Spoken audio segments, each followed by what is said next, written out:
We have come to an important part of our meeting, this conference, which is the presentation of FPE's 10-year strategic plan from 2015 to 2025. As embodied in this new vision, FPE ventures into a more exciting journey as it intends to become a more dynamic, relevant, and growing organization that will take the lead in pursuing biodiversity conservation and sustainable development for healthy ecosystems and resilient communities.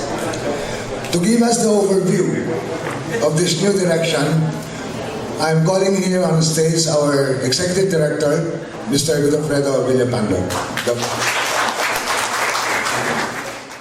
So my presentation will cover the following: the priority key biodiversity areas, the FPE Strategic Plan 2025, the context, the vision, mission and goals, the performance indicators, and the strategies.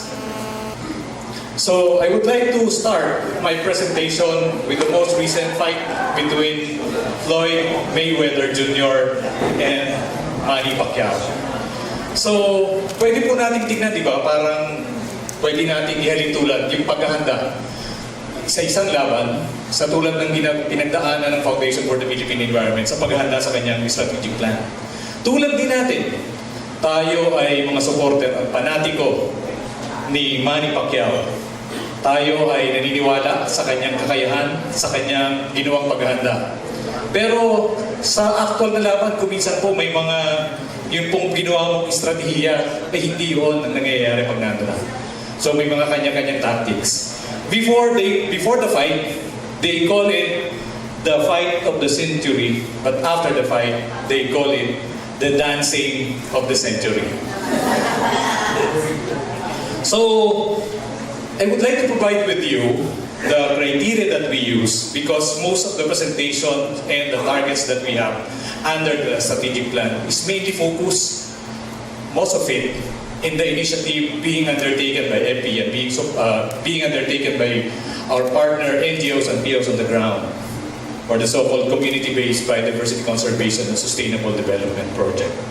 So we use the following criteria in selecting our sites. The involvement of FPE and others, we take a look at it kasi po kumbaga parang tinitingnan namin kung meron na pong dating investment at sino-sino pa yung mga actors na nandun sa lugar na yon, it's very important to know so that the experiences and the investment will be just something like harvesting the gains that what we have started in that area. It's important to know the stakeholders and the available resources in the area, not only in terms of manpower, but also the resources and the attitude of the people whom the intervention will work with. The prospective partners, as mentioned by Dr. Alcala, medyo swak po yung nasabi nyo kanina that we really have no option but to work with local government unit, and it's really one of the strategies that we have included in the strategic plan. The biodiversity value, because we are really one of the mega diverse country in the world. The drivers of degradation, so that we can identify appropriate intervention on how to address that concern. The impact of site to ecosystem connectivity, LGU participation to sustainability, the sustainability financing mechanism, and the rest. And the risk factor. Tulad po nung binabanggit ka po ni Dr. Alcala kanina, it's not only important to undertake marine protected areas in the east, but we may have considered establishing marine protected area in the west. So, when we have started the different sites that we will be covering under the new strategic plan of FPE, initially we have identified 3 each sites for Luzon, Visayas, and Mindanao. But in the process of reviewing it and using the criteria that we have presented to you, we are able to come up with a 2 key biodiversity area per major regions in Luzon, Visayas, Mindanao. And these are for Luzon, the Calvario Patapat. Here it's located in Adams, in Ilocos Norte area, and in Sibuyan Island in the southern part of Luzon. So yun po yung dalawa nating area for Luzon. And for Visayas, as mentioned by Dr. Alcala, the Gigantes group of islands that is found in the northern part of Iloilo and the Mount Nakulod area in Leyte. And for Mindanao, we intend to cover the Agusan Mars and in Ligawasan Mars. So, specifically in Ligawasan Mars, hindi po ito bago sa FPE kasi we've been working in the area at least for the past 6 years. So, we would like to present to you the maps of FPE's intervention. Right now, we have just we're in the process of completing the research activity being undertaken by our research partner in Luzon, by UP Baguio, and then intends to cover this is the Calvario Katapat area. So they are now in the process of finalizing the so-called RSA, which will be used as a baseline and basis of conservation management plan that will be formulated and implemented in this particular area. The second one is the Sibuyan Island. So ito po yung isa sinasabi natin na kumbaga kung meron po tayo, alam natin yung Galapagos. So this is the Galapagos of the Philippines. So isang maliit na island, hitik na hitik po ito. At for the part of the Foundation for the Philippine Environment, we work in the area at least for the past 4 years through the implementation of the EU-funded mainstreaming indigenous people's participation in environmental governance. Ang dami po, under the particular project, there's a lot of intervention that we have undertaken, from environmental defense to capacity building to the setting up of sustainability financing mechanism. And this one, you can see the different fauna species within the Sibuyan Island and the technical assistance of Fauna and Flora International is very important. Sila po yung katulong po namin sa pag-identify po nito, pag-contact po nung tinatawag po namin resource and socio-economic assessment in the area. Pero kung titingnan po natin, sa dami po ng kanya makikitang iba't ibang wildlife and biodiversity sa area, talaga pong hindi lamang ito siguro, I think it's a threat in also in the other parts of the Philippines, the applications of mining in this particular area. So kung titingnan po ninyo itong may mapa na ito po yung tinatawag natin, ito po yung Mount Giting-Giting. But kita po natin yung overlap, ito po mga white na ito, halos sa palibot po niyan at may mga lugar pa nga po pumapasok na yung pong mining application sa lugar ng Giting-Giting area na isa pong natural park. So in the Visayas, hindi lang po mas malinaw ang ating pong mapa, but this is the area that we will undertake in Gigantes group of islands in Carles, Iloilo. And somewhere here is this one is Mount Nakulod in Leyte area. Hindi rin po tayo kumbaga bago rito. Kasi kung titignan po natin, bagamat may mga maliliit pong intervention before, we work with the Visayas State University and each partner in implementing the USAID-funded upscaling forest restoration in this particular area. Ito rin po ay isang research area na ginagalawan ng Fauna and Flora International, and this has a substantial investment also, this particular site, yung pong Mount Nakulod area, in terms of support from the GIZ and the ICCA project or DUCAP ng DNR BNB. So in Mindanao, these are the two areas that we intend to cover, the Agusan Marsh and the Ligawasan Marsh. If you look at the investment, the sites, you can see the different land cover, important land cover in this particular area. And using the watershed approach, kung titingnan po natin ito pong may mga dotted line na ito ito po yung lugar kung saan po ang bumubuo ng watershed area, for instance, nitong Ligawasan Mars. At ito po namang lugar na ito, ang watershed area ng Agusan Mars.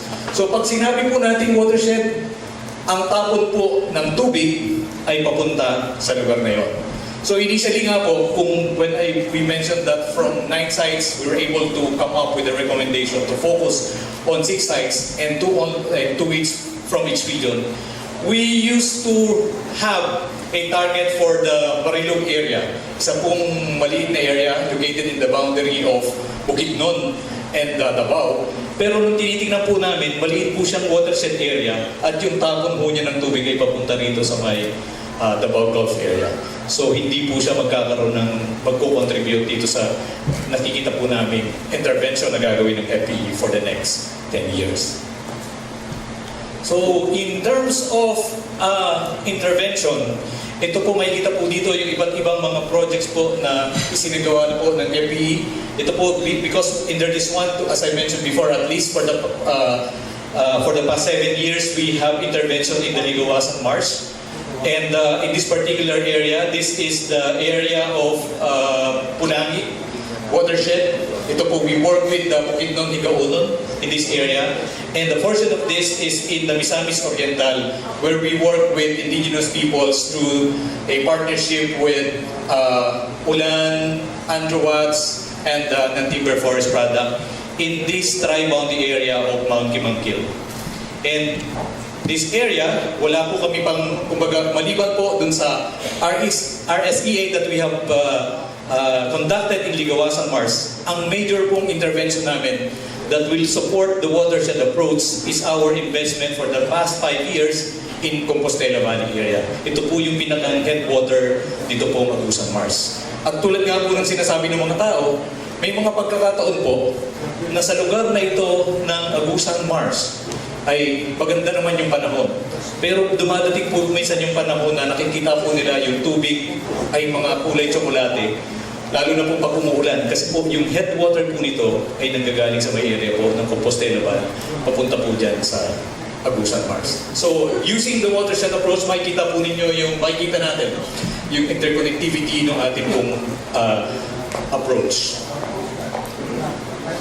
So, ito po, very briefly, I will present to you the 10-year strategic plan.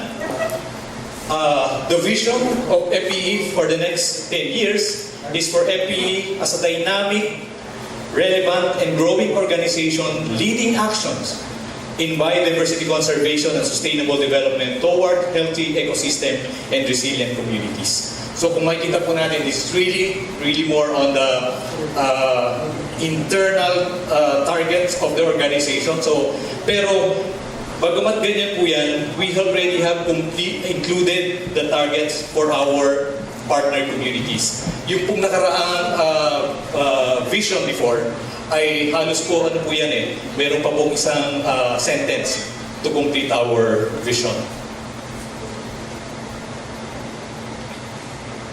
And for the mission, FPE commits to build constituencies and capacities for the environment, promote responsive policies and action for biodiversity conservation and sustainable development.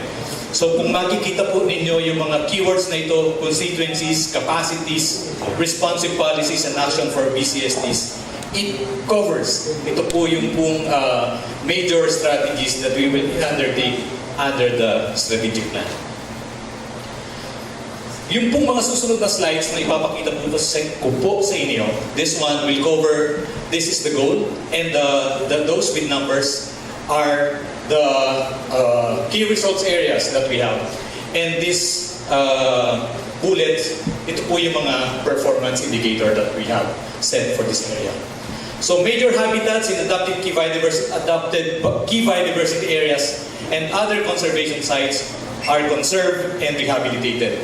So as mentioned before, we intend to cover 6 KBAs across the region, at least 6 habitats within key BAs, and that demonstrates improvements. Yung functional protection instrument is already there, and the species population has been protected. Under Goal number 2, to support initiative community approaches and action in PCSD. Our key result area number 2 is for the protection mechanism are institutionalized in adopting. So we will, at this point, we will hear from at least 3 people representing the RAC, Regional Advisory Committees, the partners, of course, and the experts on their thoughts, insights, and commitment to this strategic plan. Alam ko iniintay ng lahat ito. So may I call on now Prof. Tim Castillo. Dito po tayo. First, I would like to recognize that it's very difficult to put everything that you want in a document like a strategic plan. Many of these, the things in a document like this are general or fundamental, and you flesh them out probably in another document like implementing rules and operational plan.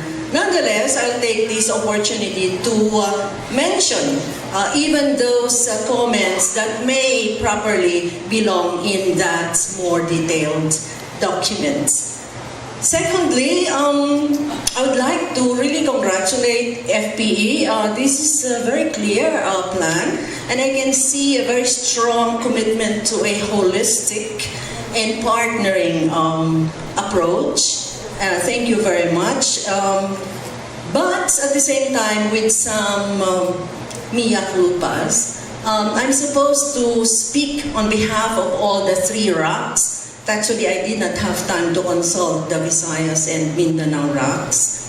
So the things that I'll be saying here are actually outputs of the Luzon RAC planning on the first week of March in Sorsogon, and consultations with Luzon RAC members. I'd like to make special mention of Ray Panaligan, and that's Sangkalan, and the other members of the Luzon RAC here this morning. Okay, so I'll be very forthright, but I'll be diplomatic nonetheless. So I'll start with a general comment that it is kind of difficult to formulate a strategic plan for 10 years. So the impression that we have is that this is more like a roadmap. And therefore, perhaps that's why we did not see some of the things that we expected to see in a strategic plan. Secondly, it is not concretized in the plan how the climate, disaster risk reduction, gender, culture sensitivity lens are integrated in the plan. Although these are identified as cross-cutting issues at the bottom of the document, the plan itself doesn't reflect actions or integrations of the new normal in the desired PCSD advocacy. Second, current international discourse on reduced emission from deforestation and forest degradation is not integrated in the plan. For example, reducing emissions from deforestation and degradation and conserving forest carbons as a mechanism to address climate change. In fact, emission reduction is one of the huge issues in the last COP summit in Lima, Peru, and we expect this will also be a highlight in the coming Paris COP meeting. The next set of comments belong under the category of governance, and maybe some of these things here may not be replaced, may not be in the strategic plan, but I'll grab this opportunity nonetheless to express them. Guiding principles for project and partner selection. There is a need for clarity on the basis for selection of FPE projects, such as how these correspond to the NEA and the regional environmental agenda. There is a need for clarity on the basis of FPE fund allocation and priorities. RAC Luzon members, for example, need to answer questions from partners in their areas on this point, how projects were selected, how funds are allocated. we cannot answer them clearly and adequately.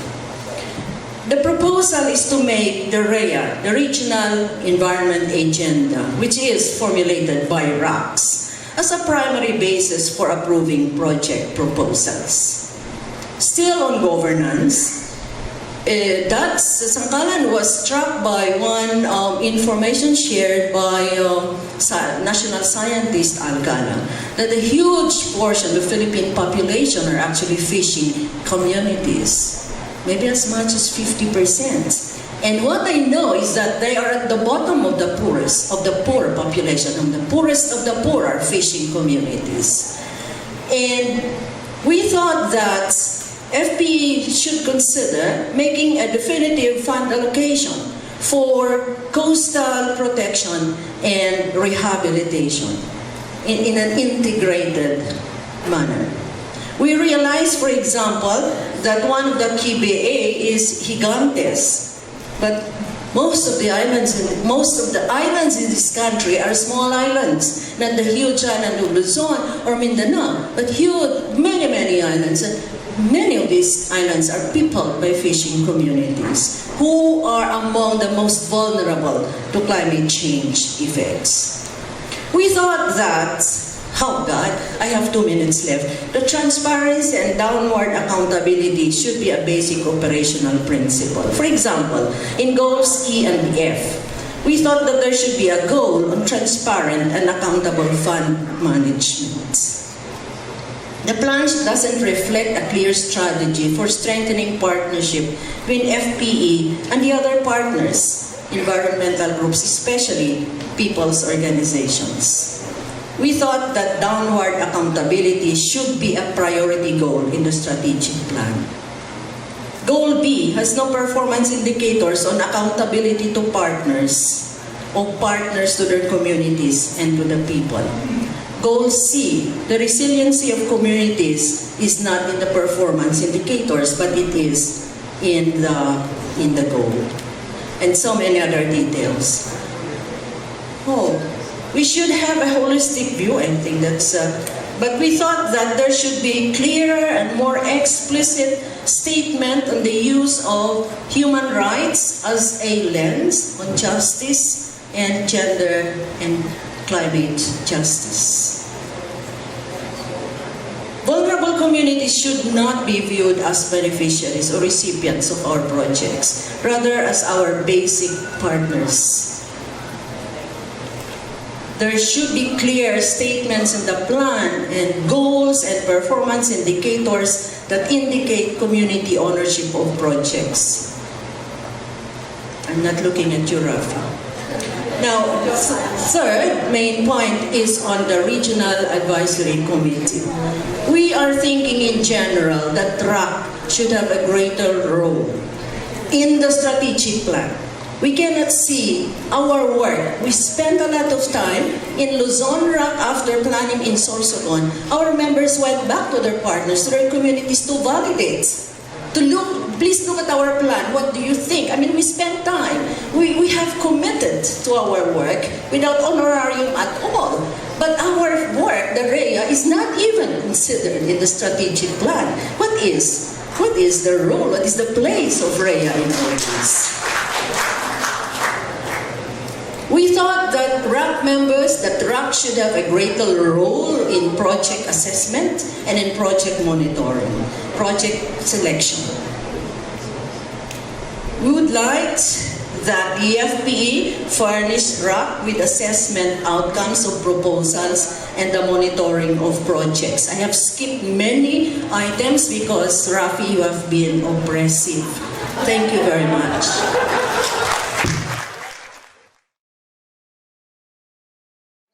Call on our partner from Mindanao, Sir Dennis Salvador from Philippine Legal Foundation. Magandang hapon po sa inyong lahat. Unang-una, bago mag-start, huwag kayo magtanong sa akin, kahapon ko lang din napasa ito. At of course, Arman twisted my arm to get here.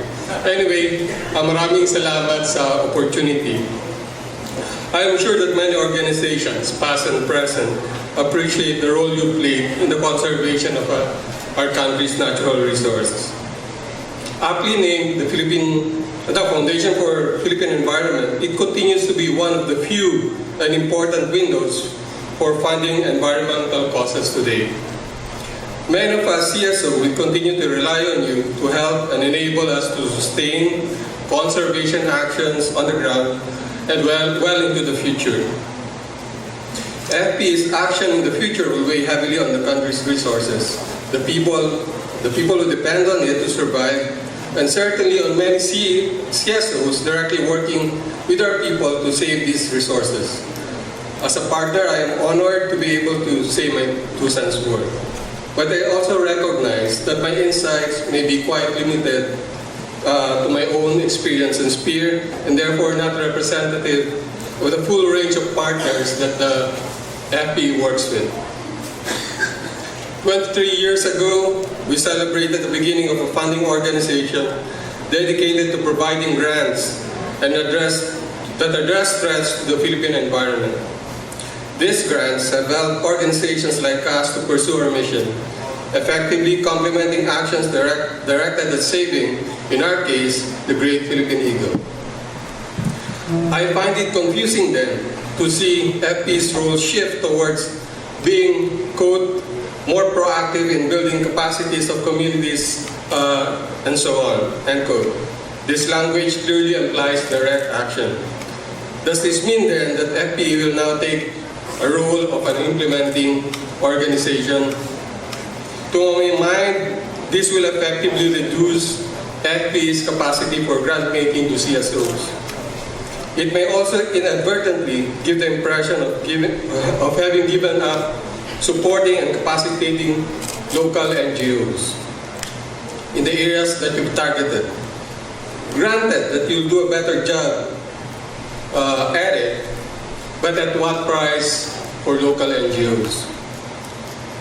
Additionally, FPE could become competition for the very resources that we are aspiring for, such as grants from USAID, EU, etc.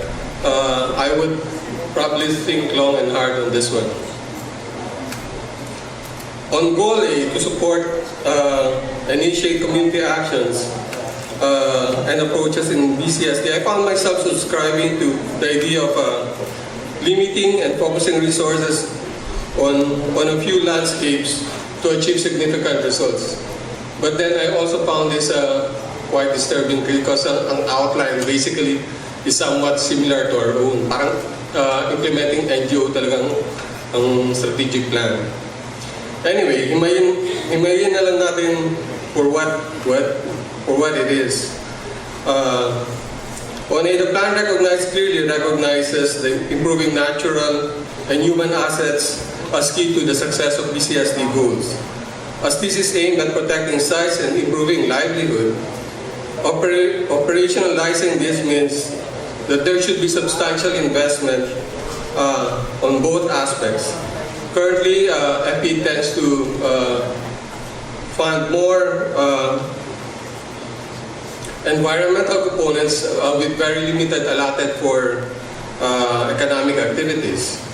From page 1 up to this point, limited support, there are references to the use of science and research as basis for driving policy advocacy and conservation actions, yet there is nothing that leads to publication of, for instance, peer-reviewed journals and its role in knowledge management.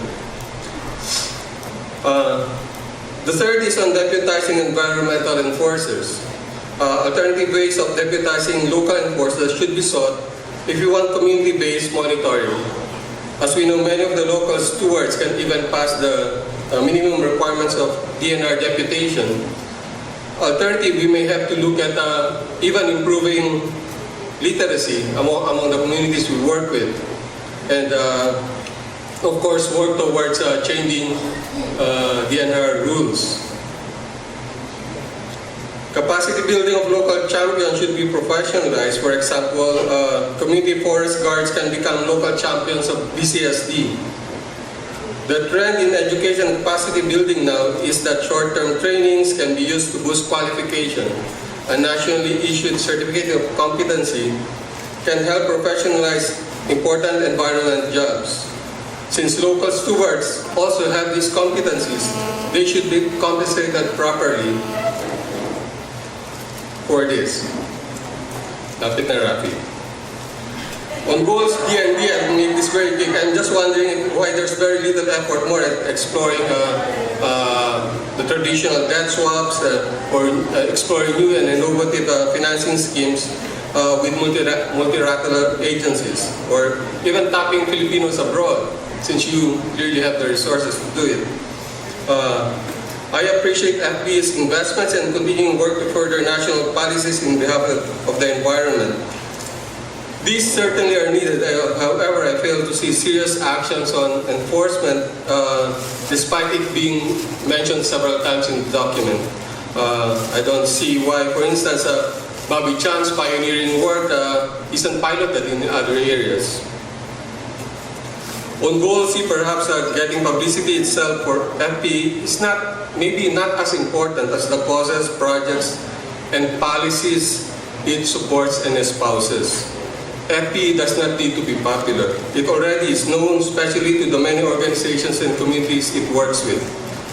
It could, however, possibly explore investing on investigative journalism and reporting to report crimes against nature, or even get international exposure to get the attention of a philanthropist. Finally, on goal, it took to me to have been done very quickly and probably should be rewarded. On the whole, I appreciate FPE's effort at redefining itself. I believe, however, that FPE already has the constituency, reputation, and resources at its disposal to take itself to the next level. You have the potential to be much, much more. For me, being an implementing agency or actor just isn't it. Let's ask ourselves, what's the reason for being?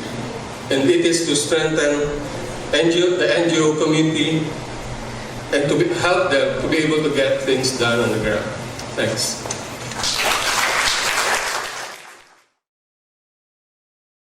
And now, from our last reactor, may I invite Dr. Malyari on stage.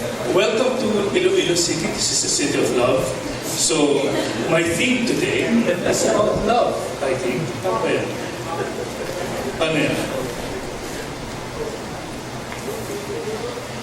By the way, I concur with Dennis and Prof. Fatima. So, I'm quite confused if this is a strat plan or this is an operational plan.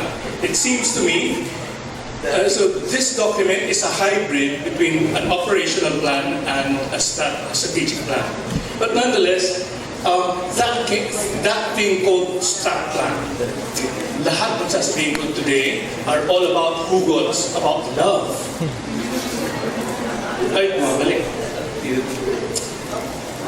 Lahat tayo umiibig, lahat tayo tanga kasi alam natin for the last 20 years I've been doing this over and over again, nasasaktan. Pero nandito pa rin tayo because of our love for the environment. You know, tatanga-tanga lang. Hugot number 1, alin sa tatlo ang pipiliin nyo? Yung Indian, yung pana, o yung pag-ibig? The Indian is us, the partners, etc. The pana is our strategy, that's our vehicle. Ang pag-ibig, ang love, is biodiversity and sustainable development.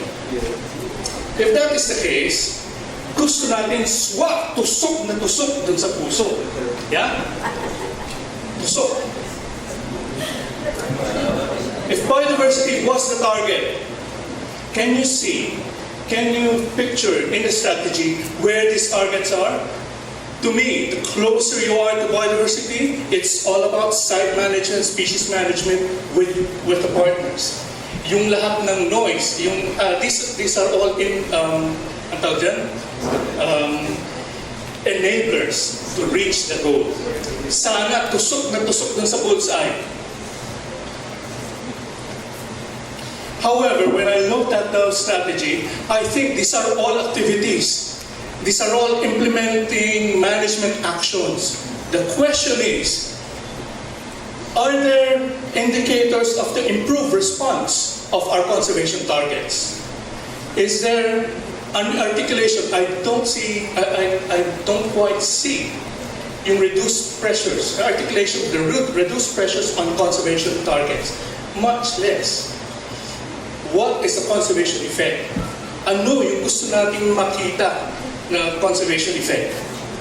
That is the puso. Second hugot, where do broken hearts go? This is a generic matrix of yung increasing degradation and time and disturbance intensity. As you move across this thresholds, pababa yung functioning ng ecosystem. There's no mention in this strategy. What is the state of the ecosystem and where are we going? I think that this needs to be articulated more. I think when we look at state pressure response, the dream is that from state, we identify the pressure, we identify responses to this pressure, and dalawang klase, hindi ka kailangan bumalik sa state 1. We would have to agree and dream about a state 2. Kung business as usual, decline pa rin yan. Ibig sabihin, wala tayong binagbat, wala tayong effect. The dream is we achieve state 2, that we achieve a better state, better environment, better ecosystem. But it seems that the strategy doesn't seem to articulate that quite vividly. So I think we really need more time to juxtaposition all of our site priorities. Saan ba yung site na yan? Sibuyan ba nandito for us to bring this state in Sibuyan to a better state? What needs to be done? Who needs to be involved? What is the sort of level of involvement of communities and our principals in this reversal of this from degraded to more functioning ecosystem? Yun yung gusto natin hindi one glove fits all. Kailangan specific, targeted, at hindi generic. Nakita ko yung strategies. My friends, strategies, yan po yung nagbibigay ng katanyahan ng isang organisasyon. Ngayon lang po ako nakakita ng strategies, mas generic pa. Pag tinakpan mo, kahit yan pwedeng gawin ng Glaxo, pwedeng gawin niya ng mining company.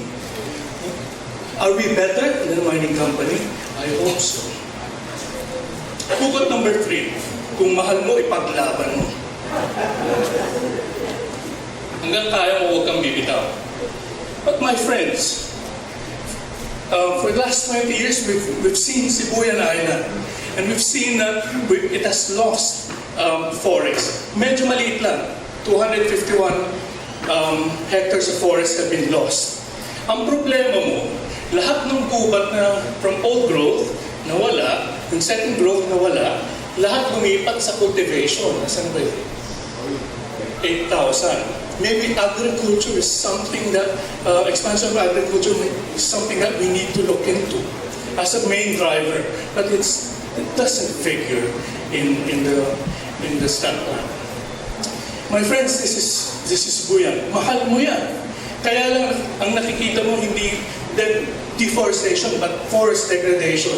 Pasensya na po, beep ako, nakakalbo siya, numinipis ang buhok, hindi siya nakakalbo, numinipis. And this is, I think, cause for concern. Protected area, it has received at least $20 million over the last 2 decades. But are we making a dent? I think not. Looking at the interaction, the relationships between the increase of population of non-indigenous peoples and indigenous peoples and the decline of forest cover, 2015, tipping point. What is FPE going to do? Sit here? What are you going to do? Tipping point. Decline of forest is rapidly happening. It's degrading. And yet we have a strat plan which is, I don't know. Government is simply not doing its job. It's wrong.